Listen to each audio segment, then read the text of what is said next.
Hello guys, this is Monu Singh and welcome to easy classes. तो कैसे हो गाइस? आपकी पढ़ाई चल रही है? एग्जाम काफी नजदीक आ चुका है। दिमाग में बहुत सारा टेंशन दौड़ रहा है। कैसे होगा? साइंस में कैसे मार्क्स आएंगे? मैथ्स के क्वेश्चन नहीं बन रहे, घर वालों के प्रेशर, गर्लफ्रेंड बात नहीं कर रही, उसका प्रेशर, उसको टाइम नहीं दे रहे। अरे भाई समझो, एग्जाम है। एग्जाम में मार्क्स नहीं आए, घर वाले मार मार के बर्बाद कर देंगे, है ना? तो बहुत सारा टेंशन होगा आप लोग के ऊपर ना। और इसी टेंशन के बीच पढ़ाई भी करनी है, जो कि बिल्कुल नहीं हो पा रही है। जैसे जैसे एग्जाम नजदीक आ रहा है सर, वैसे वैसे क्या हो रहा है, पढ़ाई ही नहीं हो रही है।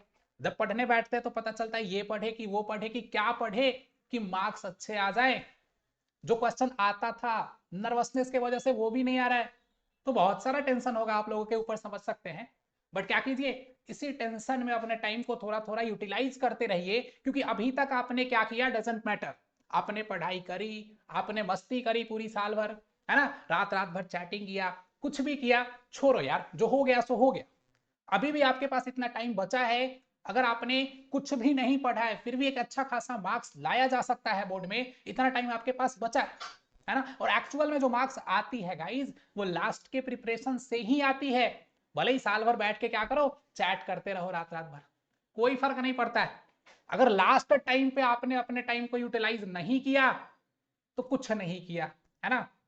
है ना? और पिछले वाले क्लास में बताए थे हम लोग, क्या होता है, हर्ट पे जो वॉल्व लगा होता है वो वन वे ट्रैफिक होता है। वैसे ही एक और वन वे ट्रैफिक होता है ना।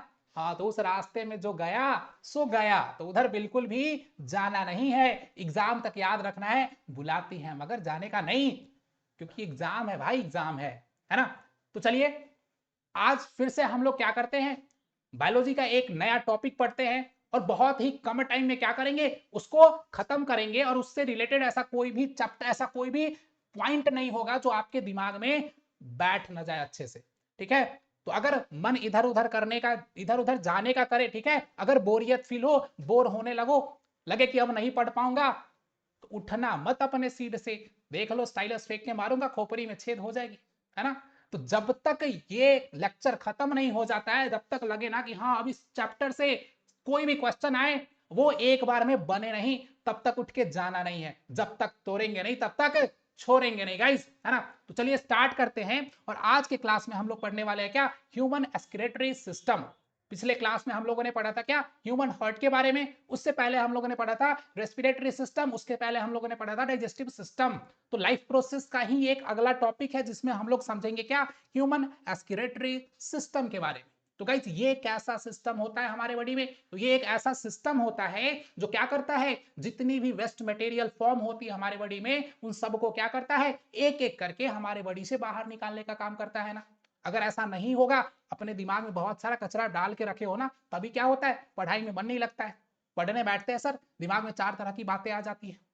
तो हमारे बॉडी में भी ऐसा होगा, जब हमारे बॉडी का वेस्ट मटेरियल बाहर नहीं जाएगा तो खाना खाएंगे पचेगा ही नहीं, डाइजेस्ट ही नहीं होगा, कुछ और खा ही नहीं पाएंगे, बहुत सारी प्रॉब्लम्स आ जाएगी ना, बहुत सारी बीमारियां होने लगेंगी।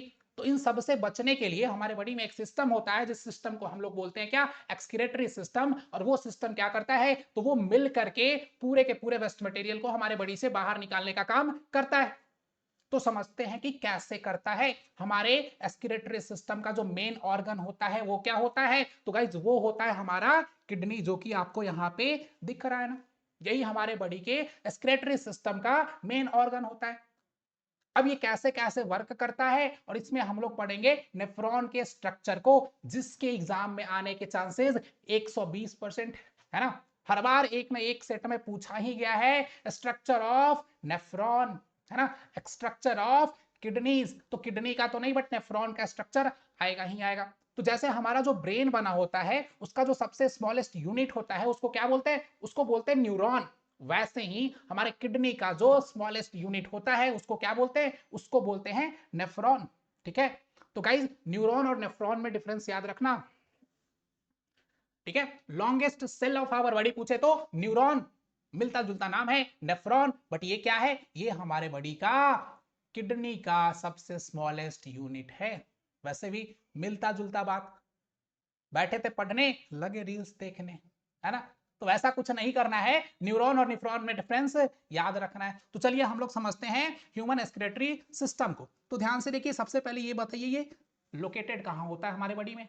जो हमारा ये किडनी है ये लोकेटेड कहाँ होता है? देखिए पहले इसके स्ट्रक्चर को समझते हैं। तो ये देखिए ये क्या है? ये आर्टरीज है और ये इसके बगल में क्या है? वेन्स है। पिछले चैप्टर में हम लोग पढ़े थे क्या कि जो ऑक्सीजनेटेड ब्लड होता है उसको जो वेन्स व उसको जो नसें फ्लो कराती है उसको हम रेड कलर से डिनोट करते हैं ना, और जिसमें डीऑक्सीजनेटेड ब्लड फ्लो होता है उसको हम ब्लू कलर से डिनोट कराते हैं ना। रेड कलर वाली क्या होती है? आर्टरीज होती है, और ब्लू कलर वाली क्या होती है गाइस? वो होती है वेन्स। तो देखिए एक क्या करेगी? ब्लड को लेकर के आएगी और एक ब्लड को लेकर के जाएगी ना। उसके बाद ये ब्लड कहां जाएगा? ये किडनी में जाएगा। और ये बेसिकली हमारे बॉडी में कितने होते हैं? 2 होते हैं ना। ठीक है, और ध्यान से देखिए आपको दिख रहा होगा कि ये दोनों जो यहाँ पे लोकेटेड हैं उनका जो हाइट है वो सेम नहीं है। एक थोड़ा सा नीचे होता है, एक थोड़ा सा ऊपर होता है। ऐसा नहीं सोचना है कि सर डायग्राम गलती से बन गया होगा। हो सकता है टाइपिस्ट क्या कर रहा हो, कुछ पी के बैठा हो। ऐसे तो बिहार में बंद है, बट पी के बैठा हो बना दिया होगा। ऐसा नहीं है, एक्चुअल में ये क्या होती है? थोड़े से डिफरेंसेस पे होती है ना। तो ये देखिए इसके बाद यहां से देखिए ये क्या है? यूरेटर निकला हुआ है, और ये यूरेटर किससे जाके मिलता है? यूरेनरी ब्लैडर से मिलता है। और यूरेनरी ब्लैडर में क्या होता है? बहुत सारा वेस्ट मटेरियल स्टोर होता है, और यूरेथ्रा के थ्रू क्या हो जाता है? हमारे बॉडी से बाहर चला जाता है ना। और भी बहुत सारे ऑर्गन्स हैं जो क्या करते हैं? हमारे बॉडी में वेस्ट मटेरियल को बाहर निकालने का काम करते हैं, वेस्ट मटेरियल को छानने का, फिल्टर करने का काम करते हैं ना। जिसमें लीवर भी आता है, बहुत सारे ऐसे होते हैं। लंग्स भी क्या करता है? हमारे CO2 को बाहर निकालता है, तो वो भी क्या है? एक्सक्रीटरी सिस्टम का ही एक ऑर्गन माना जा सकता है। बट हमारा जो मेन ऑर्गन है उसके स्ट्रक्चर को हमें पढ़ना है इसके इस चैप्टर में। तो आज के क्लास में हम लोग बेसिकली किडनी के ऊपर फोकस करेंगे। ठीक है, देखिए तो देखिए ये हमारे किडनी का स्ट्रक्चर है जिसमें आप ध्यान से समझिए। देखिए ये किडनी के ऊपर ये जो आपको येलो कलर का दिख रहा है ना, आप लोगों ने अगर ग्लैंड चैप्टर पढ़ा है, और बिल्कुल पढ़ा होगा। नहीं पढ़ा है तो गाइस बहुत जल्द लेके आने वाले आपके लिए। तो अगर आपने ये ग्लैंड चैप्टर नहीं पढ़ा है तो आपको पता नहीं होगा, बट अगर आपने पढ़ा होता तो आपको पता होता ये कौन सी ग्लैंड है। ये है एड्रीनल ग्लैंड, जो हमारे किडनी के ऊपर लोकेटेड होती है। दो पेयर में, सॉरी एक पेयर में, बट नंबर ऑफ कितना होता है? 2 होता है। और उसके नीचे क्या होती है? ये हमारी किडनी होती है। अब देखिए यहां से कि किडनी में जाएगी, और किडनी में क्या होते हैं? छोटे छोटे नेफ्रॉन्स होते हैं, और नेफ्रॉन कैसे ब्लड को फिल्टर करते हैं अभी हम लोग समझेंगे। तो देखिए यहां समझते हैं। सॉरी यहां पे देख लीजिए ये कहां लोकेटेड होता है गाइस? तो ये हमारे एब्डोमेन में बैक साइड पे लोकेटेड होता है। बैक साइड में मतलब हमारे स्टमक के नीचे, जहां पे क्या होता है? देखिए यहां पे क्या है? लीवर है, इंटेस्टाइन है, स्मॉल इंटेस्टाइन है। उसके जस्ट पीछे में क्या लोकेटेड होता है? पीछे के साइड में लोकेटेड होता है हमारा किडनी। ठीक है, आगे देखिए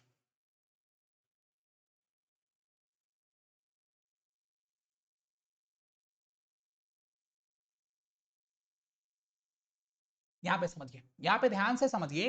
तो अगर यहां से ब्लड फ्लो होके आ रही है हमारी बॉडी में, तो जब ब्लड फ्लो होकर के आती है तो क्या होता है? यहां से ब्लड चली जाती है हमारे किडनी में ना, और जैसे ही हमारे किडनी में जाएगी तो यहां से हम लोग देख लेते हैं नेफ्रॉन का स्ट्रक्चर। ये कुछ ऐसा होता है देखिए। अब एक्चुअल में हमारे ब्लड में क्या क्या मिक्स हो रही है? तो बहुत सारी यूरियाज जो फॉर्म होती है, बहुत सारी सल्ट जो फॉर्म होती है, बहुत सारा वेस्ट H2O भी जो फॉर्म होता है, वो सब हमारे ब्लड में मिक्स होते रहता है ना। जितनी भी टॉक्सिक मटेरियल्स होती है वो सारी, अगर उसको बॉडी से बाहर निकालना है, अगर सेल में वो चीज फॉर्म हो रहा है, तो वो सेल क्या करेगी? जैसे ही ब्लड कैपिलरीज उसके पास से क्रॉस करेगी, वो सारी वेस्ट मटेरियल को ब्लड में मिक्स करा देगी ना। और वो ब्लड में मिक्स हो गया, ब्लड उसको अपने साथ साथ लेके फ्लो करता है, छोड़ता नहीं है, साथ साथ लेके चलता है। उसके जैसे नहीं जो आपको छोड़ के चली गई। सर डोंट बी पर्सनल, अरे हाँ ठीक है, खुद पे नहीं लेना है। देखिए तो क्या होता है? वो ब्लड को, सॉरी वो वेस्ट मटेरियल ब्लड में साथ साथ फ्लो करती है ना, हम साथ साथ है। अब जैसे ही वो ब्लड क्या करेगी? हमारी किडनी के पास पहुंचेगी, तो किडनी से, सॉरी वो आर्टरीज से किडनी में ऐसे जाएगी ना, और किडनी में जब जाएगी तो ध्यान से देखिए यहाँ पे वो क्या हो जाती है? बहुत सारी ब्लड कैपिलरीज में डिवाइड हो जाती है ना। और ब्लड कैपिलरीज क्या होती है? बहुत पतली पतली नसें होती है जिसमें ब्लड फ्लो करेगी ना। और जब यहाँ पे पहुंचेगी तो ध्यान से देखिए, ये पार्ट जो आपको दिख रहा है ये नेफ्रॉन का स्ट्रक्चर होता है, इसको हम लोग समझेंगे। जब इसमें ब्लड पहुंचती है तो देखिए इसमें क्या होता है? पोर लाइक स्ट्रक्चर होता है यहाँ पे, जिससे देखिए ब्लड तो बहुत सारे पार्टिकल से ही मिलकर बना है, जिसमें DNA होता है, RNA होता है, प्लेटलेट्स होती है ना। बट ऐसा पोर लाइक स्ट्रक्चर होता है जिससे ये सारी पार्टिकल्स तो बाहर नहीं निकले, बट जो वेस्ट मटेरियल है वो क्या करे? एक एक करके यहां से बाहर निकल जाए हमारे ब्लड से। और जैसे बाहर निकलेगा ये इसके थ्रू इसमें चला जाएगा ना। देखिए और बाकी का बाकी जो ब्लड है, बाकी जो रिमेनिंग ब्लड है जो प्योर हो गया, यहाँ पे प्योर का मतलब ऑक्सीजनेटेड नहीं, ठीक है, उससे वेस्ट मटेरियल बाहर निकल गया, तो यहां से जो बाकी का ब्लड है वो क्या करेगी, वापस इस ब्लड कैपिलरीज के थ्रू आगे फ्लो करेगी ना। बट यहाँ पे देखिए ये जो आपको दिख रहा है ना, ये जो डक्ट दिख रहा है, इससे वेस्ट मटेरियल यहां से निकली थे ना, और ये वेस्ट मटेरियल यहीं पे घूमते घूमते वापस इधर जा रही है ना। बट ऐसा क्यों हो रहा है कि जो ब्लड वेसल्स है जिससे प्योर ब्लड क्या हुई थी, यहां से बाहर निकली थी ना, वो भी इसके आसपास ही घूमते जा रही है। ऐसा नहीं हम तुमको छोड़ के नहीं जाएंगे। क्यों नहीं जाएंगे? इसलिए नहीं जाएंगे क्योंकि जब यहाँ पे क्या हो रहा था, इससे वेस्ट मटेरियल निकल रहा था, तो बहुत सारा ऐसा भी पार्टिकल्स जो हमारे इंपॉर्टेंट का था, जिसको हमारे बॉडी की जरूरत थी, हमारे बॉडी में जिसकी रिक्वायरमेंट अभी भी थी, वो सब भी उसके साथ बाहर चला गया ना। हम तो जाएंगे सनम, तुमको भी लेके जाएंगे, तो जो वेस्ट मटेरियल गया वो तो गया ही, साथ में कुछ इंपॉर्टेंट मटेरियल को भी लेके चला गया। अब उस इंपॉर्टेंट मटेरियल को फिर से हमारे बॉडी में वापस लाना तो पड़ेगा ना।